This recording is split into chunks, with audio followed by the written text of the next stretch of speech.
Okay, here's the book that each team needs in order to participate in districts. It all has to be filled out. This form here you can get off the MAHA website. It's the 2012-2013 MAHA Credentials review requirements. There it is.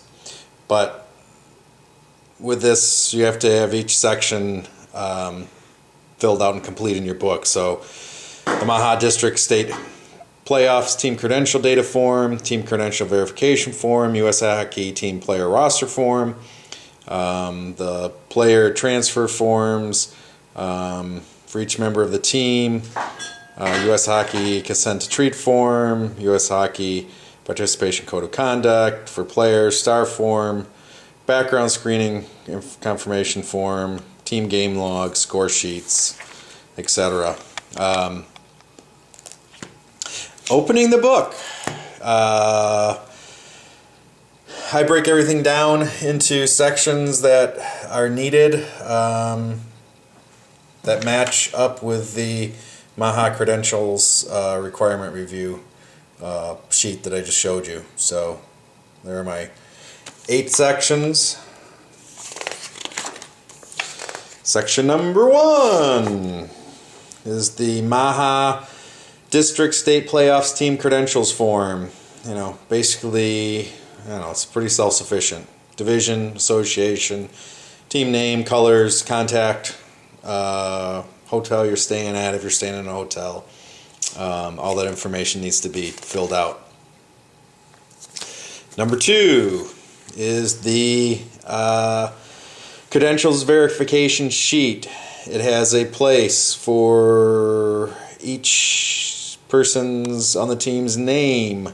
This is generated by CyberSport, so all the names should be in there already. You need to write down the player number, the roster date, the date of each game, and if they actually participated in the game. You have to check each one of those off.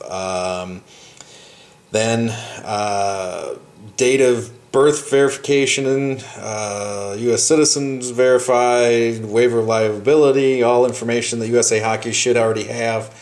The 2 that you have to make sure you check off are consent to treat and code of conduct, and then there's a MAHA only box that the guy will fill out for you. Number 3 is the USA Hockey, maybe I'll turn it that way. There we go. The USA Hockey Team Player Roster Form generated by CyberSport again. It needs to make sure that you have the official registrar stamp and the registrar signature up top. If it does not have those, it's not an official roster and it does not count. Some have supplemental rosters if you've added a coach, added a player, and again, needs to be stamped, otherwise it doesn't count. Moving on to section 4 is the player transfer forms for non-U.S. citizens. As you can tell, it's blank. Number 5, each member of the team, in order show an uncredentials verification form, must have the USA Hockey Consent to Treat form. So I have all that in there in alphabetical order for all of my players.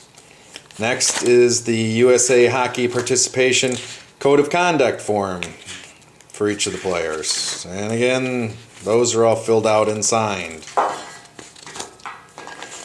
Next would be the Player Star form, which is this, the Parent Legal Guardian Code of Conduct. One filled out and signed for each player.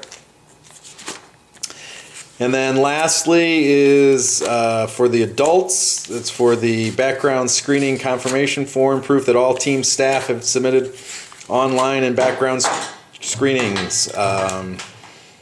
And also have their coaching ethics section filled out. So that's that email they get when you do your background screening, or the coaches do their background screening. It's for just coaches and staff. So again, alphabetical order. I have a copy of their coaching card that shows they've are up to date and that they have passed the correct modules for each one. So we have the background screening and we have the coach's card. Background screening, coach's card. Number 6 is the team log. Again, this is all from MAHA. It has the date of each game, the number of the game, the team you played, where the game was played, the score of the game, and you need to fill that out for each game that you've played, and you probably need multiple copies in order to get it done. And then number 7 is the score sheets for all game played. In order, all the score sheets for every game.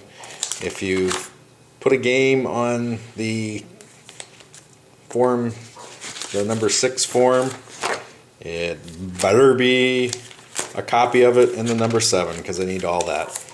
And then number 8 is just for high school and JV, which we don't have any, so it doesn't apply to us. And that's it.